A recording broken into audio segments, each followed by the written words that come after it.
नमस्कार. गर्जना महाराष्ट्राची आवाज वंचिताचा या यूट्यूब चॅनलवर आपले सर्वांचे पुन्हा एकदा सहर्ष स्वागत. आपण ठाणे लोकसभा मतदारसंघातील ऐरोली विधानसभा क्षेत्रामध्ये सेक्टर 2 ऐरोली इथे आहेत. महाराष्ट्रातील सध्या 5वा टप्पा अर्थात शेवटचा टप्पा मतदानाचा चालू आहे. तर त्यानिमित्ताने आपण इथे पोहोचलेलो आहेत. तर नागरिकांचं काय म्हणणं आहे इलेक्शन संदर्भात आपण जाणून घेऊया. बघूया कोण प्रतिक्रिया आपल्याला कशी देतात ते. नमस्कार दादा. मतदान झालं आपलं? हाँ. काय आतमध्ये कसं प्रकार है? अभी फिलहाल रश है यहाँ पे, बट पुलिस वाले थोड़ा हेल्प कर रहे हैं लोगों को, और ऐसे ही इलेक्शन ऑफिसर्स भी थोड़ा हेल्प कर रहे हैं लोगों को, मतलब जल्दी जल्दी अपना प्रोसेस कंप्लीट करने के लिए. प्रोसेस जल्दी होता है कंप्लीट? हो रहा है. हाँ. अंदर कुछ इशू नहीं, कोई इशू नहीं है. आपको क्या लगता है अभी फिलहाल तो जो मतलब जो डेवलपमेंट हुआ है उस हिसाब से लोग वोट सोच के दे रहे हैं. पूरा 100% वोटिंग करेंगे? 100% शायद ना हो पाए, बट अप्रॉक्सीमेटली 70-80% हो जाएगा. लोगों से क्या कहेंगे? मैं लोगों से यही कहूँगा कि जितने ज़्यादा संख्या में आप आके वोट कर सको अपने फ्यूचर के लिए, उतना अच्छा. थँक्यू. Thank you so much.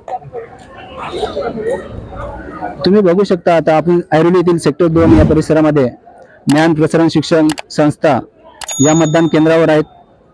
नागरिकांनी इथे गर्दी जी जमवलेली आहे. तसं आपण नागरिकांचं म्हणणं काय त्या जाणून घेऊया. दादा,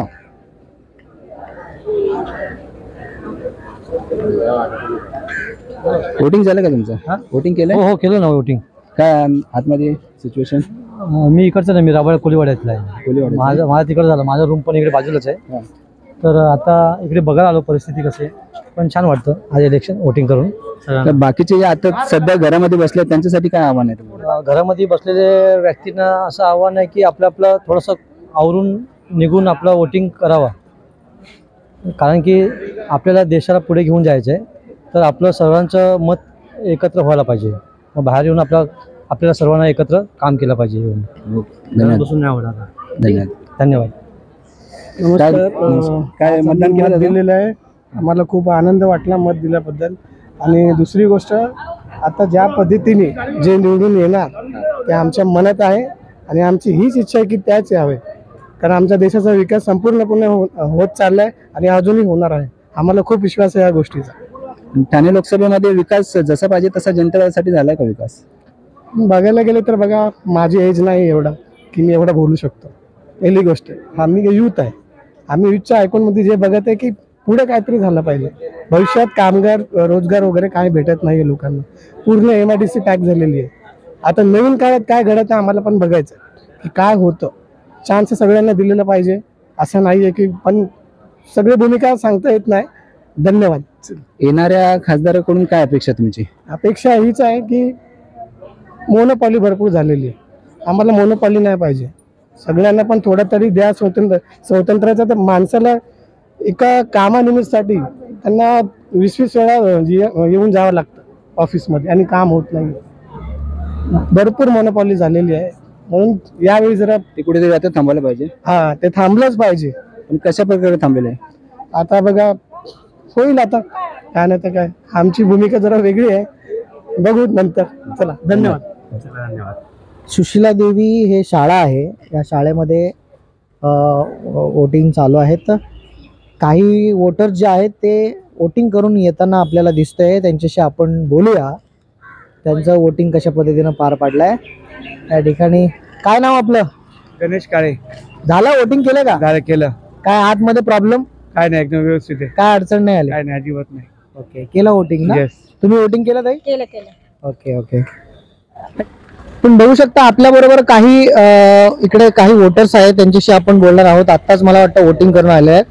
नमस्कार. नमस्कार. काय सांगाल या एकंदरीत निवडणुकीच्या प्रक्रियेमध्ये कशा पद्धतीने वोटिंग होतं? वोटिंग पारदर्शक होतंय. आता वोटिंग केलेली आपल्याला चिन्ह पण दिसतंय आणि लोक सर्व आता ओळखून कोणाला सांगायची गरज नाही. आज प्रत्येक व्यक्तीला मनाची कोणकाट बांधून तो वोटिंग करत आहे. त्यामुळे वोटिंग व्यवस्थित होणार आहे.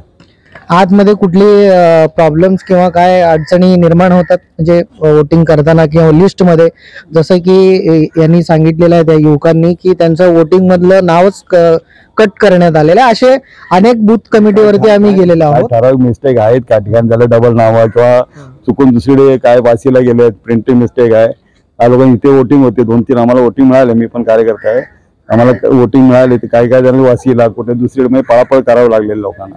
ते वोटिंग लिस्ट परत एकदा व्हेरीफाय केली पाहिजे, दुरुस्ती केली पाहिजे आमदारकीपर्यंत. ह्या सगळ्या गोष्टीला अनुसरून याच्यामध्ये प्रामुख्याने कोणाकडे चुकी आहे असं तुम्हाला वाटतंय? चुकी बोलले तर हे सर्वे करतात त्यांच्याकडे चुकी आहे, जे प्रिंटिंग केलेलं आहे ते मिस्टेक आहे.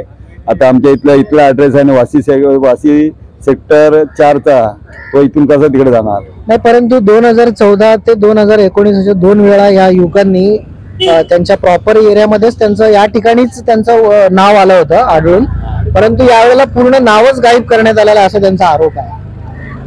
आरोप म्हणजे असं मला तर वाटत नाही, पण कसं माहिती आहे मिस्टेकने इकडे तिकडे नावं गेलेली आहेत.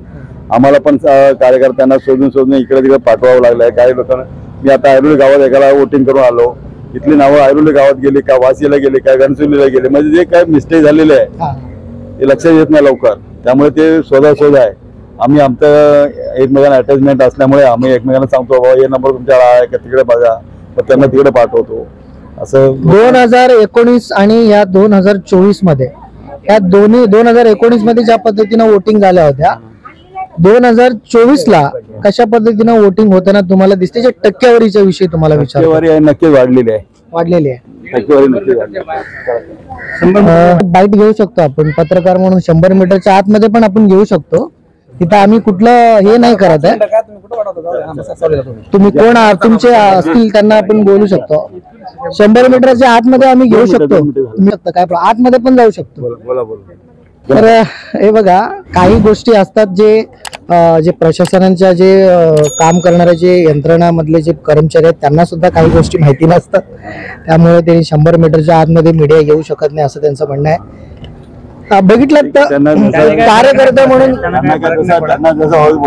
वरून आदेश दिला जातं, त्या पद्धतीने ते बोललं जातं, ते बजावतात, त्याचा काय प्रॉब्लेम नाही.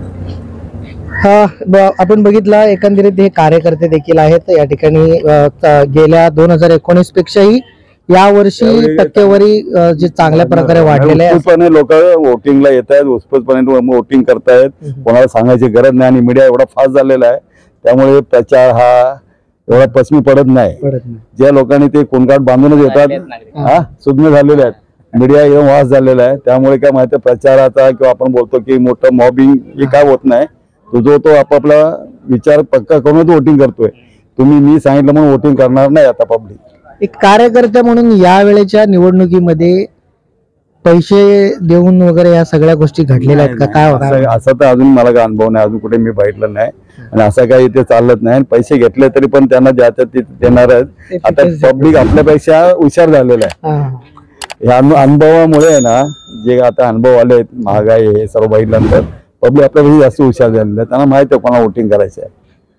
या ठिकाणी काही आणखीन वोटर्स आहेत ज्यांच्याशी आपण बोलणार आहोत. मराठी येईल? मैं हिंदी में बोलता हूँ. सबसे पहला आपका नाम बताइए. अख्तर हुसैन. हाँ, क्या बताएंगे, आप वोटिंग किए क्या?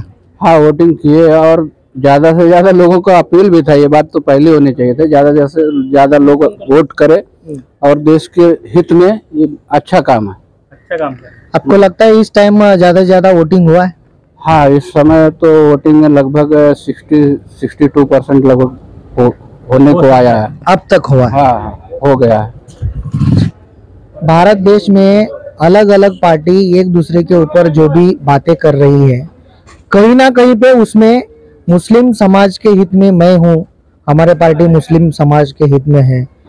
कोई दूसरा पार्टी कहता है कि वो किस तरह से आपके विरोध में है मुस्लिम समाज के.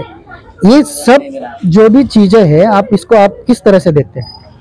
मैं जहाँ तक देख रहा हूँ कि भाई कोई पहली बात तो भारतवासी है, तो भारतवासी किसी के विरोध में कोई हो ही नहीं सकता.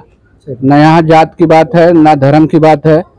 सबसे बेहतर बात यही है लोगों को कि भाई अपना जो वोट है उसकी महत्व को समझे और वोटिंग करे और उसको वोटिंग करे जो देश के लिए बेहतर काम कर रहा है। किसी के पक्षपात की बात नहीं होनी चाहिए। आज काफी सारे जो पार्टियां हैं वो कह रही है कि भारत देश का जो संविधान है वो संविधान कहीं ना कहीं पे खत्म करने का ये लोगों का षड्यंत्र है। इसको आप क्या कहेंगे? भाई ये भारत देश ना बहुत सारे लोगों से जुड़ा हुआ है, इसको किसी के खत्म करने की तो बात ही नहीं हो सकती, ना कोई कर पाएगा इसको। मैं खुद अकेला चैलेंज करता हूँ। मैं तो बोल कोई खत्म नहीं कर सकता, मैं अकेला चैलेंज करता हूँ। बहुत से सारी जाति धर्म है और सब साथ में है। अगर कोई समझता है कि ये अलग अलग हो गए हैं तो अलग नहीं हुए हैं, सब साथ में है। एकंदरीत यांचं जे प्रतिक्रिया आहे ह्या भारत देशामध्ये अशा प्रकारचे कुठल्याही जे काही संविधान बदलण्याचा वगैरे या सगळ्या गोष्टी होणार नाही असा त्यांचा ठामपणे विश्वास आहे। आपल्या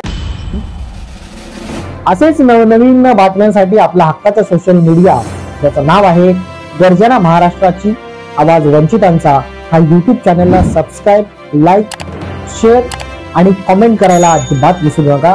तुमचे चांगले वाईट प्रतिक्रिया आमच्यासाठी मोलाचं आहे। धन्यवाद।